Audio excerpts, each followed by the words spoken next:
মনোনয়ন জমা দিতে যাচ্ছেন। আমরা কথা বলবো আমাদের প্রতিনিধি ইন্দ্রাশিসের সঙ্গে। ইন্দ্রাশিস, আমরা দেখতে পাচ্ছি প্রচুর মানুষকে সঙ্গে করে নিয়ে মনোনয়ন জমা দিতে যাচ্ছেন অধীর, আর এই মুহূর্তে তুমি ঠিক কি হিন্ট পাচ্ছ?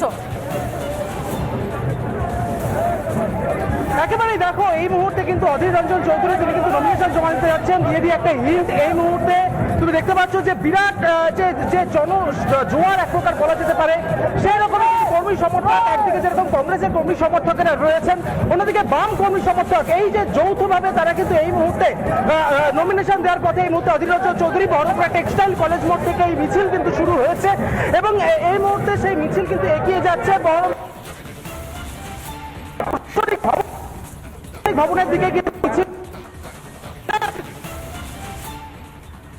একেবারে সেই মিছিল এগিয়ে যাচ্ছে, বাম কর্মী সমর্থকরাও এসেছেন কংগ্রেস কর্মী সমর্থকদের সঙ্গে এবং অধীর রঞ্জন চৌধুরী যাচ্ছেন মনোনয়ন জমা দিতে। বহু মানুষ এসে ভিড় জমিয়েছেন, সেই হিন্ট দিচ্ছিলে ইন্দ্রাশিস এবং পায়েল। সেই হিন্ট ইন্দ্রাশিসের থেকে পেলাম যে শুধু কংগ্রেস কর্মীরা নয়, প্রচুর বাম সমর্থকরাও রয়েছেন সেখানে। একদমই কিশোরের সেই ছবিটাই কিন্তু এই মুহূর্তে আমরা দেখতে পাচ্ছি, যেখানে মনোনয়ন জমা দিতে যাচ্ছেন অধীর রঞ্জন চৌধুরী। বহরমপুরের কংগ্রেস প্রার্থী অধীর রঞ্জন চৌধুরী মিছিল করে মনোনয়ন দিতে যাচ্ছেন তিনি। সেই ছবি কিন্তু এই মুহূর্তে এক্সক্লুসিভলি আপনারা দেখতে পাচ্ছেন রিপাবলিক বাংলাতে।